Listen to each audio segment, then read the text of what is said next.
You know, it's funny you bring that up because I'm doing my next Billboard campaign. I finally settled on it, and I haven't done that weird head on a lamb thing for like I think 8 or 9 years. I kind of moved. I just when you're developing, you're borrowing lots of money. You got to be a bit more serious, I think. Anyway, I decided to go back to that. Nice. So this year it's my head on a lamb in a 3-piece suit.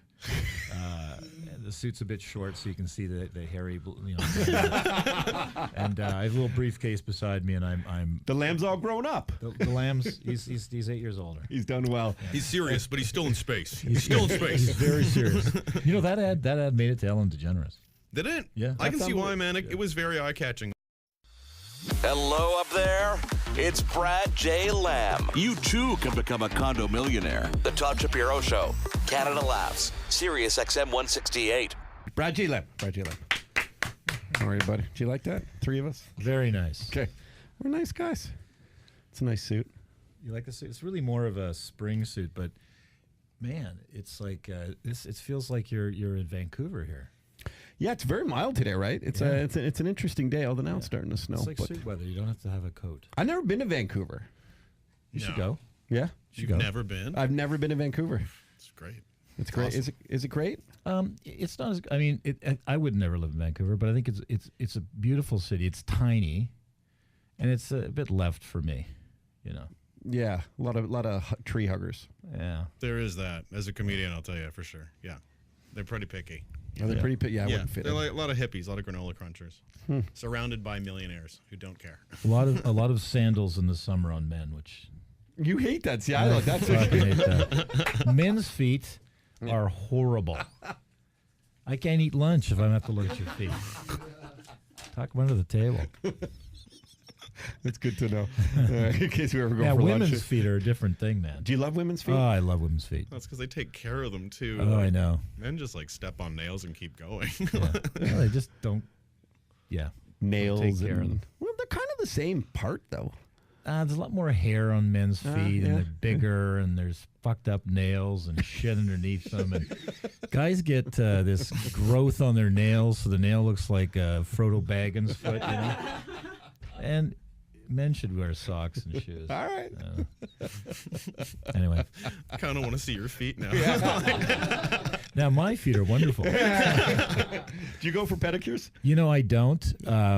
But I would. It's just a time thing, Yeah. It's not. I have so many things I got to do in a day that just doesn't get it done.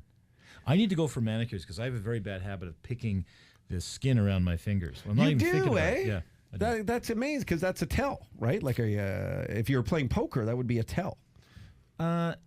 It's like when I'm thinking, I'm not thinking about this. I'm thinking about something else, and I get sort of lost in a trance of thought, and I'm like, "Fuck, I'm bleeding." Do it all the time. Some guys bite their nails. Do you ever bite your nails? As a I do young this kid, I thing. did. I You just did. constantly rub my nail against a nail. Like it'll just be. But my girl, I didn't know I was doing it until my girlfriend would just suddenly grab my hand and go, "You need to stop now." It's fucking annoying for sure. Yeah, for everyone but me.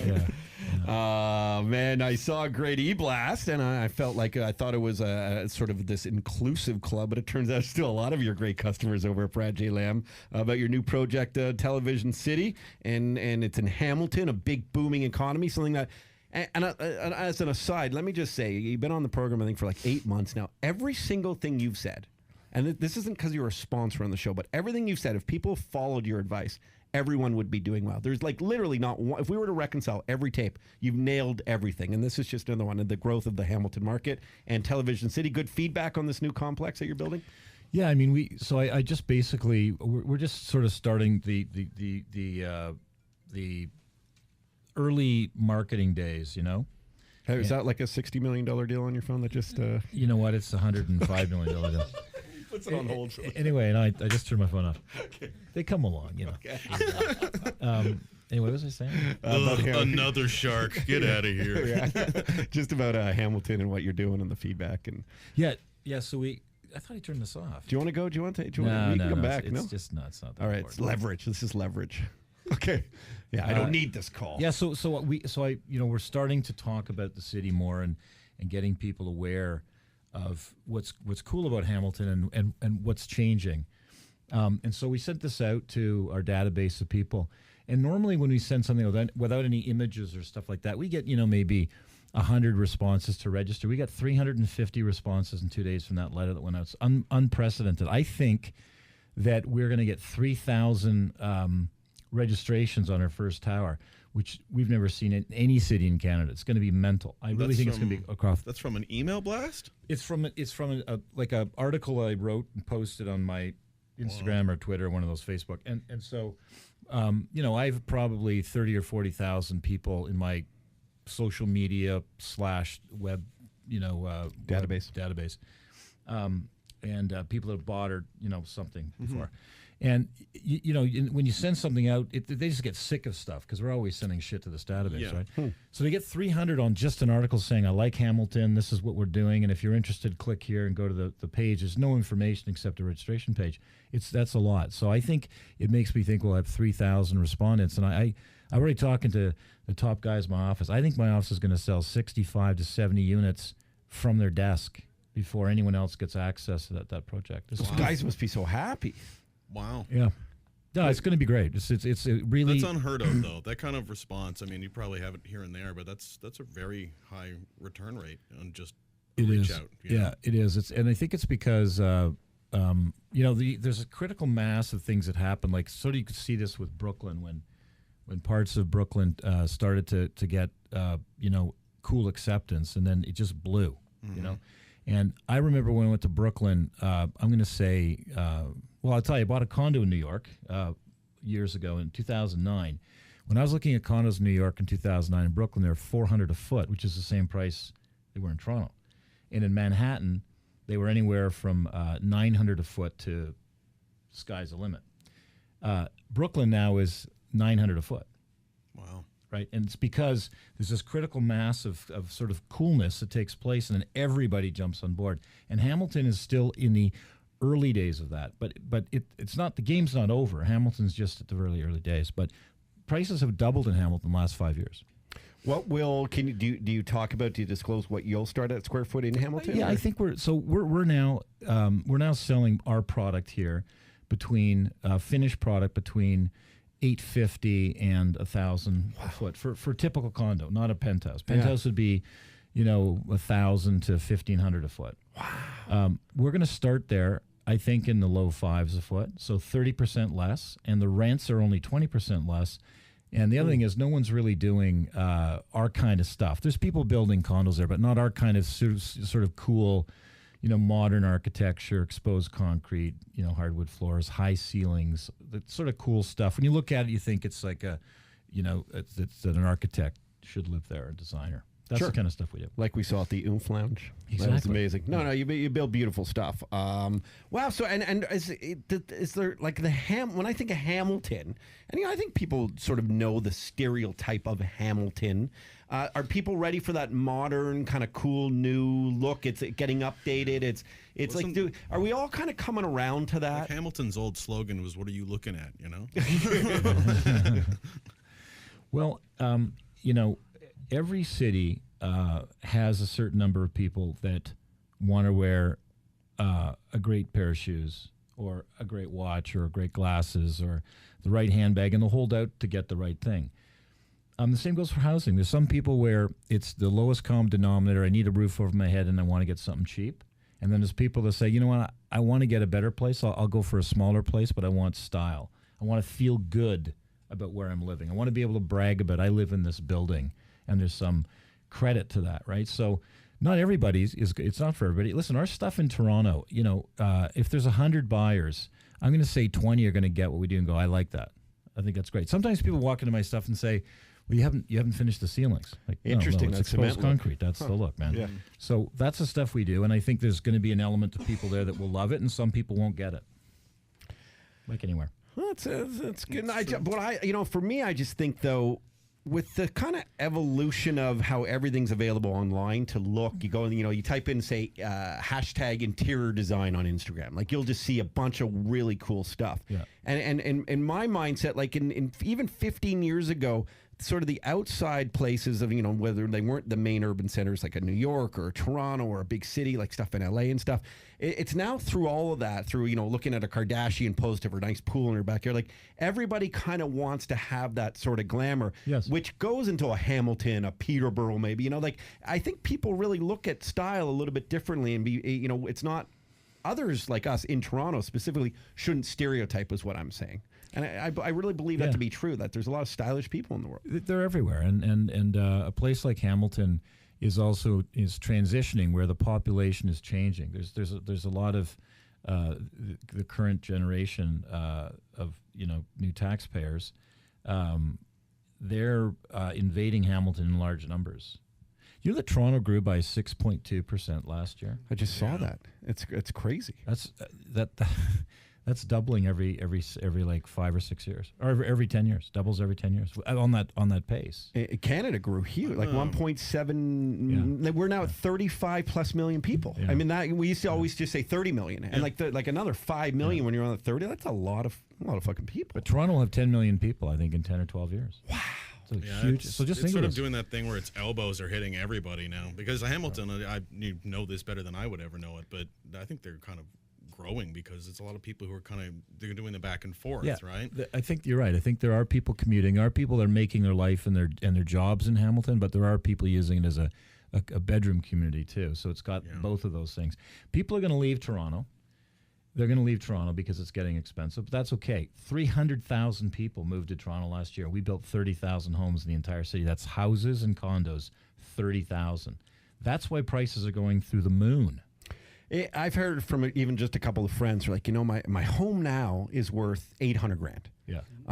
Should I sell it and maybe move outside, or in best case scenario, could people maybe try and rent it and afford? But like, what would you? I mean, I obviously want to sell stuff here in the real estate game as well. But I mean, what do you recommend to people? All right. Well, so a guy who works for me got married, lived in a house. And I don't see houses, typically single-family homes, as investments to rent. And I said, just sell it and buy like 5 condos. He goes, no, I want to keep this house. I'm going to rent it. So he did, and he bought another house, and now he's gonna keep that house and rent it and buy another house. This guy now has like 10 properties, but he kept it, and it's gone up. It was a $700,000 house about 3 years ago when he moved out. And it's about a $950,000 house today. It was a very smart move. So is that daunting for a lot of people, though? Like that's maybe even just outside of their comfort zone, and it's just easier just to move. Listen. Cities like Toronto, we were so lucky to be most people having the opportunity to buy a place. Mm-hmm. I mean, there's a certain element of people that didn't have that, but by and large, we were a city where most people could buy a home eventually. That's just not the truth anymore. It's not going to happen. We're going to be down to city. We're going to be like London or Paris or Berlin. Like Berlin, 10% of people own their homes. That's it. Vancouver market went down a little bit in terms of sales. They 40% less or something. I saw. That's bullshit. Vancouver is Vancouver's tiny. Yeah. It makes me laugh that people think that real estate prices aren't going to fall in Vancouver. They're going rocket ship to the moon. But what is happening is that investors are not willing, Chinese investors, to buy new projects like they were. So development is going to dry up.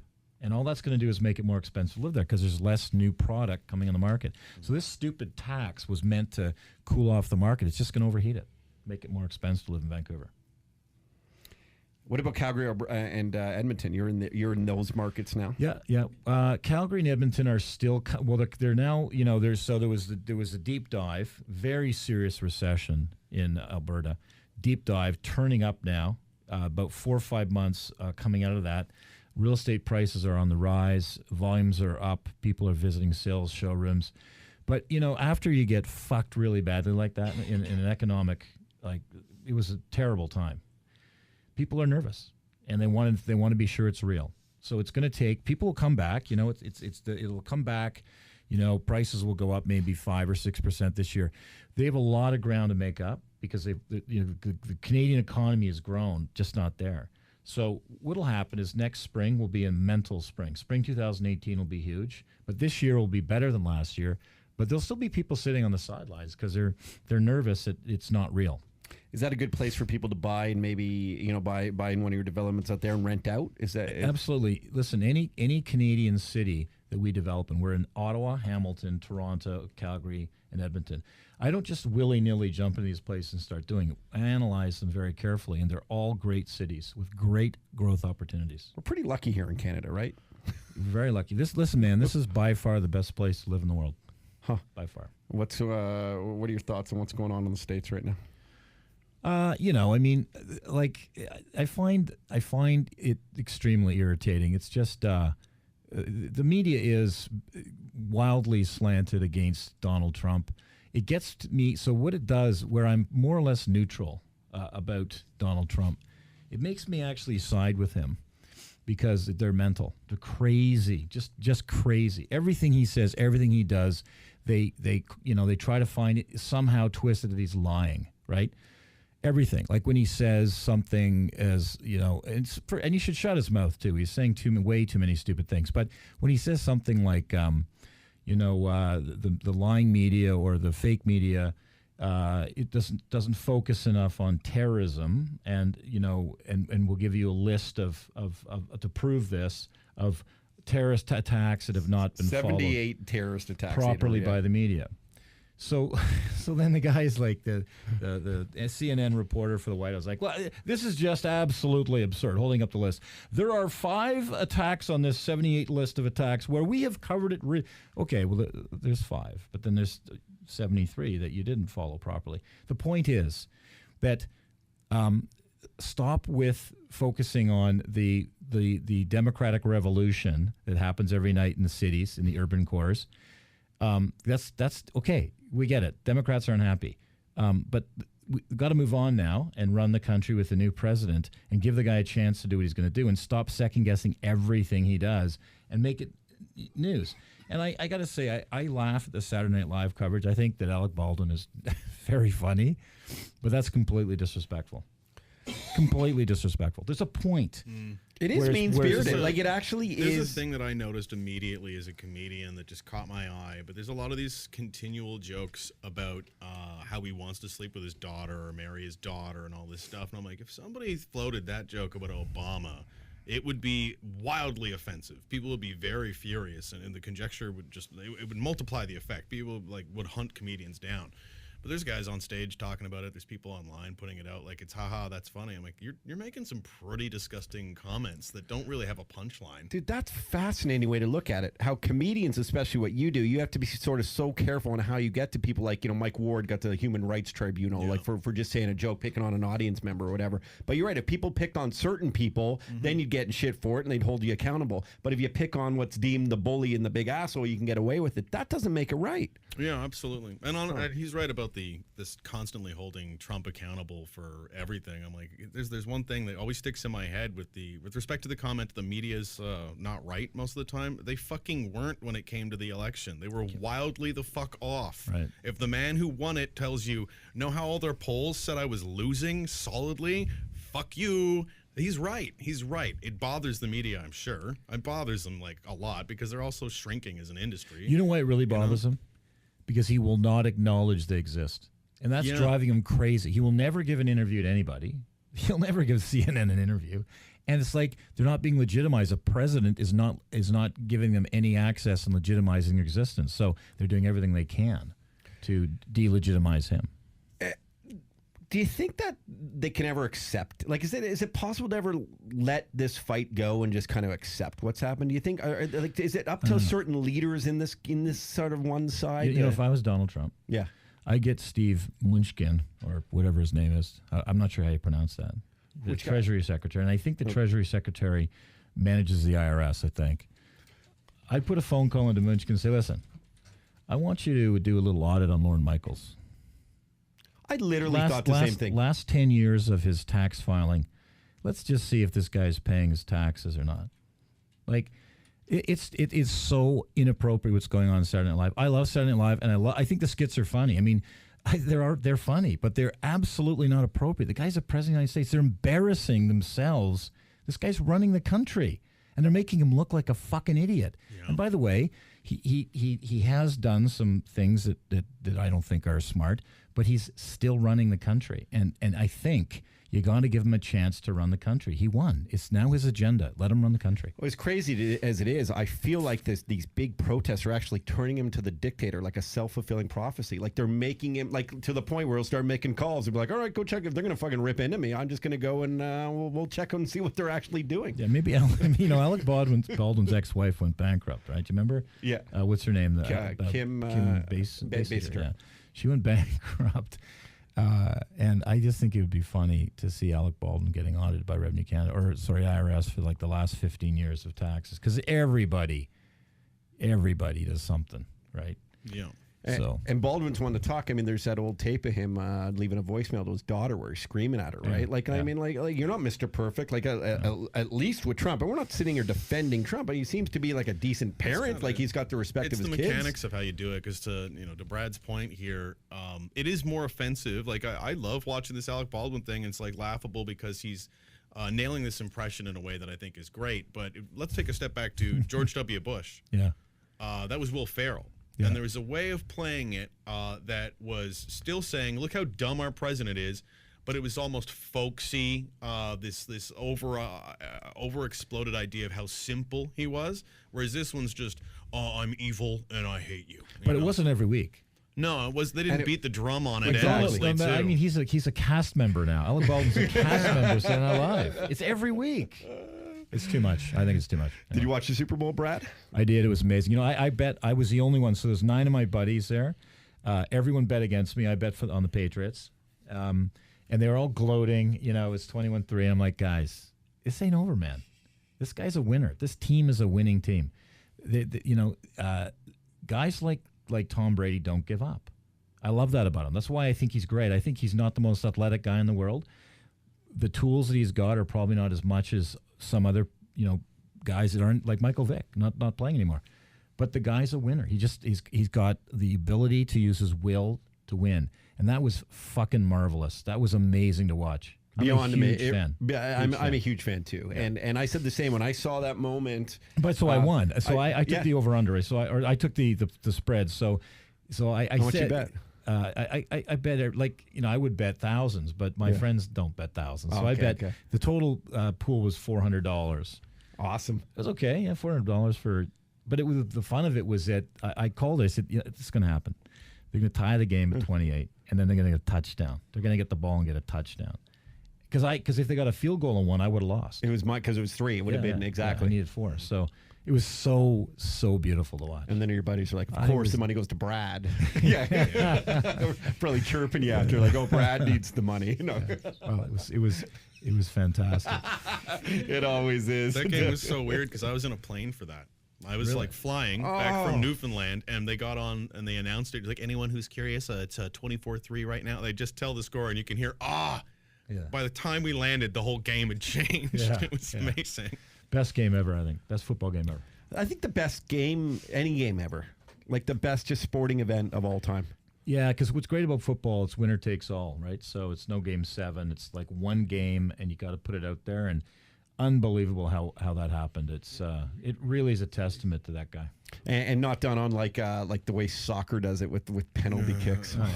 Soccer. It's so just walking away from a game 0-0. Go away. So I know those guys are fit and very talented. They really are, but I just can't get into soccer. I tried. I went to the championship game, so I'll bandwagon jump all the time. Yeah. Or jump on the bandwagon, I guess. But it's just not. What is that, Andy? We'll get. Oh, it's a listener for Brad. Yeah. Okay, a listener here for Brad. What's your name?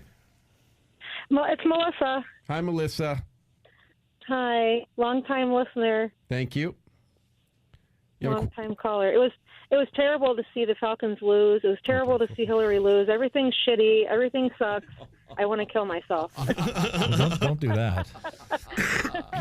I'm kidding. There's too much chocolate and food in the world to do that.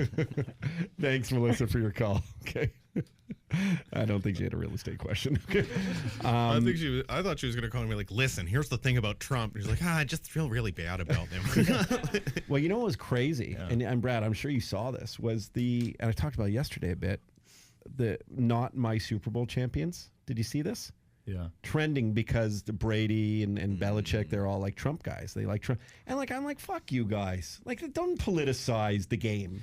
You just have to see Tom Brady's tryout tape with the New England Patriots to know he is everybody's hero. That guy, man, it's embarrassing to watch. Like, he ran the 40 in like 7 seconds. Wow. He's a skinny, He's awkward so guy, right? pigeon-toed and can't run properly. And the guy was drafted in the 7th round. His dad got him effectively arranged to have him go to the school he went to, which was not a great, not a great school. I think it was a school in Michigan. I could be wrong, but he's just a guy that was always been an underdog his entire life, and now he's an overdog, and everyone hates him. He's always been an underdog, and he does it with such class, and always thanks his teammates. Like I love. Like, remember he gave the truck 2 years ago, the MVP to the guy who made a big play. You know what? He's just a winner, and people hate winners who win all the time. They get bored of it. But he deserves everything he's getting because he works incredibly hard. The guy's 38 years old. He's the fittest guy on the team. I would have retired at that win. I can't imagine. And what about his wife cheering him on? Imagine having the support of a woman like that. Look. You have the support of a woman. No, like I know. that. It's my 3-year anniversary today, actually. Oh, really? Yes. Nice. I made it 3 years, and a lot of people are shocked. Very shocked. I had one last question for you. Oh my God. It was kind of about the athletes. Maybe a personal one. I don't know what kind of confidentiality there's, but like when you've been doing this for so long, Brad J. Lamb Realty, you started off as a realtor. Actually, Dom had a nice story when you first moved to Toronto from Ottawa. It's like I mentioned it to him because you're here. I've actually been wanting to meet you for a while. Really? Because when I first came here, it's driving from Ottawa, and I was just sort of like moving to the big city kind of moment, and I saw these billboards all over the place, and it was you and your team and the bodies of sheep floating, I think, in space, and I went, who the fuck is Brad Lamb? And I literally went to open mics and asked people, and everyone knew who you were, and I felt like I'd come from a different country or something. It was great. You know, it's funny you bring that up because I'm doing my next Billboard campaign. I finally settled on it, and I haven't done that weird head on a lamb thing for I think 8 or 9 years. I kind of moved. I just when you're developing, you're borrowing lots of money. You got to be a bit more serious, I think. Anyway, I decided to go back to that. Nice. So this year it's my head on a lamb in a 3-piece suit. The suit's a bit short, so you can see the hairy, and I have a little briefcase beside me, and I'm the lamb's all grown up. The lamb's he's 8 years older. He's done well. Yeah. He's serious, but he's still in space. He's still in space. He's very serious. That ad made it to Ellen DeGeneres. Did it? Yeah. I can see why, man. It was very eye-catching, immediately. The coolest. I mean, it shows you're self-deprecating as a successful guy, which is important. I was going to say, can you talk about certain special clients you've done business with, like an athlete, or I'm sure. I mean, that's a big part of it, right? Or is there something really cool you can talk about? We've done deals with athletes, but not it's funny in all these years because I've sold I think 30,000 properties, and in all these years I'm going to say maybe 6 or 7 really famous people. Huh. And it's not Madonna, it's not Prince, no one like that. Mostly what we've done is sell property to the every person, right? Our thing has always been that we're, mostly in the condominium side of things, but condominiums are kind of affordable, right? So they're more and I've always tried to do hip stuff and focus on those kind of buildings. So we've mostly sold to just the Joe and female everyone. Joe and Joe. Jill? Jack and Joe? Jack and Joe. Yeah. Or Joe and Joe. Hey, Male it's a new world. Joe? Yeah, Joe. Male and female everybody's. I love it. Well, and the Trump impersonators, too. we got some. Brad, thank you very much. I might have missed some of the questions, but you had fun. You had fun? Yeah. We didn't pitch him any ideas today. We'll pitch you ideas next week. Back next Wednesday? Yeah. Cool. You doing something cool this weekend? Next week, on Thursday, I'm going to the Bahamas with my daughter for 5 days. Cool. I'm bringing my nanny, so it's when you travel with a kid alone as a guy, there's a lot of stimulus required. It's exhausting. Listen, I went to an all-inclusive with my wife and the kid, and it doesn't become an all-inclusive anymore. You might as well just be in a trailer anywhere. You're right. It's actually a lot of work to travel with a young kid. It's a lot of work. She's gonna have a blast. Thank you very much. We should bring the whole show there, but Brad J. Lamb, TorontoCondos.com. Todd Shapiro Show. Hey, thanks for watching that video. You can subscribe over there, or you can watch another video over here. And I think this is the Daniel Bryan yes chant. So what the hell? Yes, yes, Todd Shapiro Show. Daniel Bryan can't wrestle anymore. It's a very sad story.